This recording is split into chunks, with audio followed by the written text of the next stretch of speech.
Like every other manufacturer, Dodge has designed and built cars, trucks, and SUVs that should have been sent back to the drawing board, but as they say, you live and learn. In this video, we're going to discuss some of the worst Dodge vehicles that they have ever made. Some of these cars have everything from fuel system issues to electrical problems, and even things that can jeopardize your safety on the road. A few of these vehicles are top sellers, and as long as the specific years listed are avoided, these vehicles can offer a peace of mind, providing reliable transportation for years to come. So without further ado, let's get into the video. The Neon was popular when it first came out. It had the looks, which was actually radical for the time. It had plenty of space on the inside, considering it was a small car, and if you were interested in one of these, it was easy to get behind the wheel of one, since after all, it was an economy car and prices were low. But there were some quality issues. This nice looking car had problems straight out of the gate. The Dodge Neon was famous for recalls, dealing with the exterior lighting components. The 1997 model in particular had 6 recalls and 1 investigation. The other years had similar recalls, along with over 100 complaints made to the dealer covering simple things like lights and seatbelt issues. And there were more major things too, like cooling system failure and engine problems. Speaking of the Neon, let's talk about the Caliber. The Caliber was supposed to be the replacement for the Neon. In terms of the way it looked, it was way different and not just a mere evolution of the Neon's design. It became one of the cheapest options available for the car brand, so it quickly became popular with young car shoppers. It had a stylish look with that typical mid-2000s Dodge design. Well, that's where all of the good stuff ends. All of those young car buyers that rushed out to buy one of these soon found out that the drivetrain was sluggish and unresponsive. The interior of the Caliber was designed by Play School, and the overall build quality wasn't exactly spectacular. To add insult to injury, your safety was compromised when driving this vehicle. The ABS module was short out. This would cause random and erratic loss of control even at high speeds. If you were in need of a high-powered adrenaline rush, the Dodge Caliber was more than eager to give it to you. Overall, the Caliber had 4 recalls and 1 investigation, along with pages and more pages of owner complaints. Caliber was its name, but low caliber would have been a better fit. When people hear Dodge Challenger, the car that you see here on the screen is the first thing that comes to mind. In some cases, the first generation comes to mind too. But you will be surprised how much of the general public is unaware of the second generation Challenger, unless you're a car enthusiast. The second generation Challenger is all but forgotten, and for good reason. The earlier first generation muscle cars had a lot of success, but by the time the second generation came out, it was more of a sporty looking car rather than an all-out muscle car. This was, of course, because of the need for better fuel economy. Dodge decided to outsource these cars to Mitsubishi, which used their 4-cylinder engine and body design. But as expected, this new Challenger was overshadowed by its predecessor.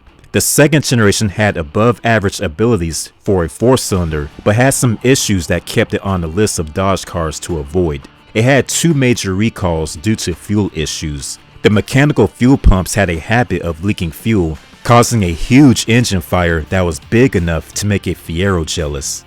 Ram enthusiasts swear by their trucks, even though these models are riddled with issues every year. The cost of owning a truck in this class is fairly high, with the Ram being on the top end of the expensive list. In this example, we are only talking about the 2014 and 2016 models. When it comes to recalls, there have been 15 in total for both of these model years. Most of the electrical system has had issues, as well as numerous engine and drivetrain recalls. On top of all that, you also had problems with the suspension and airbags, and it left some people scratching their heads wondering what is actually good on the truck. Overall, Ram knows how to build a good truck. However, these 2 years of trucks should be avoided like the plague. This was a very bold and unique looking vehicle. People refer to this as the Family Dollar version of the Hummer H3. There was plenty of interior space and more than enough cargo room for all of your junk. But unfortunately, that's pretty much where the good stuff ends. The 2007 Dodge Nitro had almost 10 recalls and 3 investigations. There were numerous issues with the airbags, and get this, in the event of a collision, some of the components would fragment, causing shrapnel to shoot out. Just like the Caliber we mentioned earlier in this video, the ABS module within the Nitro could potentially short out, causing loss of control. Top all of that off with a plasticky Fisher-Price interior, and you had an SUV that looked promising but couldn't really live up to it. When the Durango first came out for 1998, it was nothing more than an SUV version of the Dakota pickup, a little bigger than something like a contemporary Explorer, but smaller than an Expedition. The second generation of the Durango was longer, wider, and had suspension upgrades to offer a smoother ride with the ability to play off-road without bouncing around. As with most of Dodge products during this time, the 2011 Dodge Durango had some problems. It has had 8 recalls and 4 investigations. There were things like alternator failure and fuel pump relay issues. Of course, all of this stuff caused engine stalling in a lot of these early 3rd generation Durangos. To be fair, many different Durango models had various electrical problems, but the 2011 version was noted for being able to start a fire in the cabin or under the hood. The Dodge journey went from 2009 all the way to 2020 over a single generation, with just one minor facelift for the 2011 model year.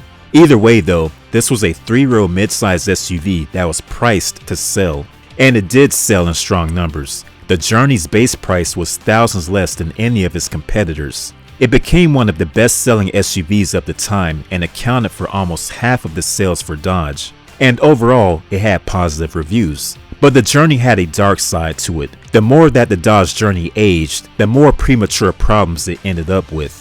There were electrical issues inside and out, engine problems, suspension issues, you name it.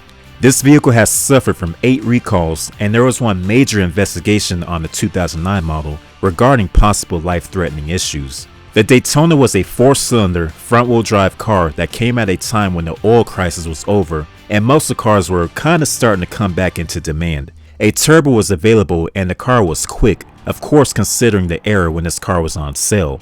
This car ran from 1984 to 1993, but we're going to look at the 1985 model. The Daytona had numerous issues, mainly with the fuel system. The 1985 model had 4 recalls and 5 investigations into the issue. There was even a ball joint problem. If the defective ball joint failed completely, the car would lose steering and be rendered immobile. When the Dodge Intrepid first came out back in the early 90s, it took the world by storm, similar to the way the Ford Motor Company took the world by storm with the first generation Taurus. The Intrepid was a big, full-size sedan, and many even said it reminded them of a 4-door Viper.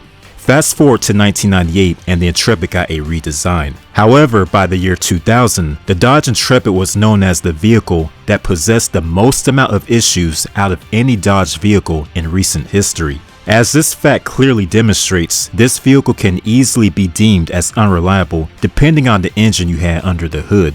Thousands of Intrepid owners even mentioned how their cars suffered from engine oil sludge. Dodge could have made this family vehicle into a smash hit only if they spent more time working on its problems.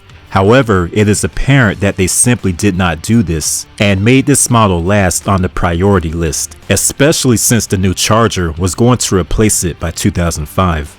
Okay, so that's it for this one. Sound off in the comments if you owned one of these vehicles and if it was problematic, or if you just so happened to own one of these and it was actually a solid and reliable vehicle. Can't wait to hear your comments, and I'll catch you on the next video.